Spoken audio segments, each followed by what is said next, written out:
Andy Davies, how often is this restraint used? Well, we don't know. There aren't any statistics on it. This is the canvas belt, the emergency response belt.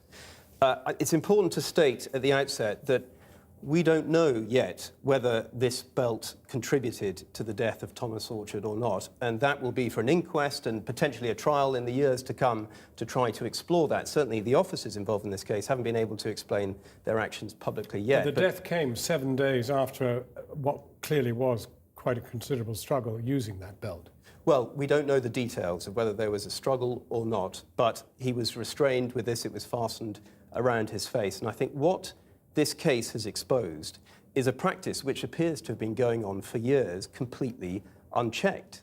I'm told that there are 8 to 10 police forces which have these belts. There's nothing wrong with that. The question is, how many of those police forces have been using them for a different function than they're originally intended for, as a spit hood? And that's not clear. I'm told that it's certainly not confined to Devon and Cornwall Police. And what's so remarkable about all of this is that the Association of Chief Police Officers, which sets out the guidance for how police restrain individuals, had no idea this was going on. And had they done so, they wouldn't have endorsed it. Very brief question. Anything from Devon and Cornwall Police today? Well, they've said to me that they've stopped using this as a spit hood technique, but major questions for them now. You know, how was it that they condoned this practice in the first place? And we know they condoned it because we've seen the policy manual which sets out this option. So serious questions for them. And this isn't just a case of the Crown Prosecution Service considering charges against individuals. The Health and Safety Executive are now involved. And if they decide to launch a formal investigation, then potentially the police force is looking at prosecution at a corporate level. Andy Davies. Now, Caroline Lucas, you were asked by the family to get involved.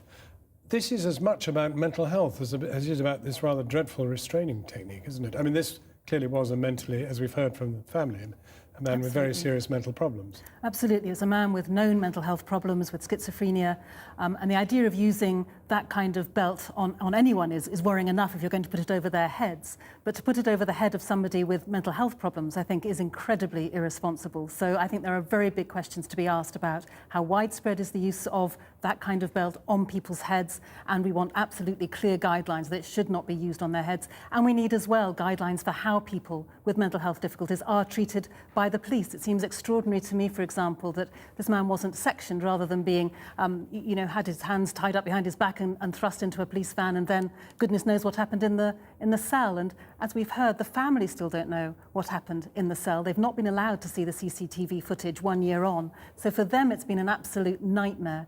And the wider implications, I think, of this case are very grave too.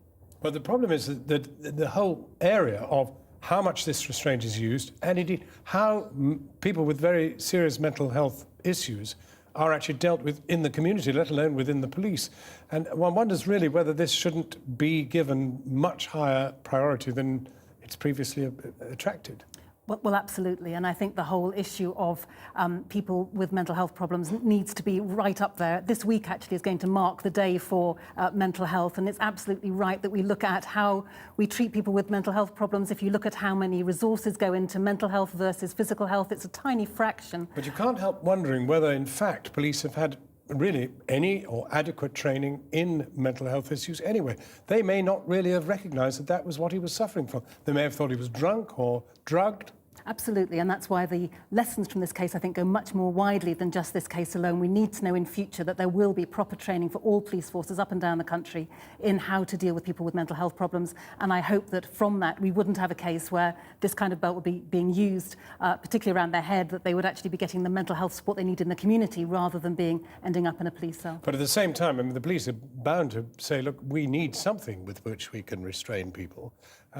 If not this, well, what are they supposed to do? I think the issue is whether it's being used correctly, whether it's being used on arms and legs, which could stop people lashing out and hurting themselves or other people, or indeed whether it's being used on someone's head. And I think what I'm concerned about too is some of the suggestions, at least, that the company that made this belt are actually recommending that it could be used on people's heads. They're not necessarily saying it shouldn't be. That, I think, needs to be looked into very carefully as well. Caroline Lucas, thank you very much indeed for coming in. Kathy? I think it's you, actually. Oh, and a full analysis of that report and Andy Davies's blog, go to our website, channel4.com/ news.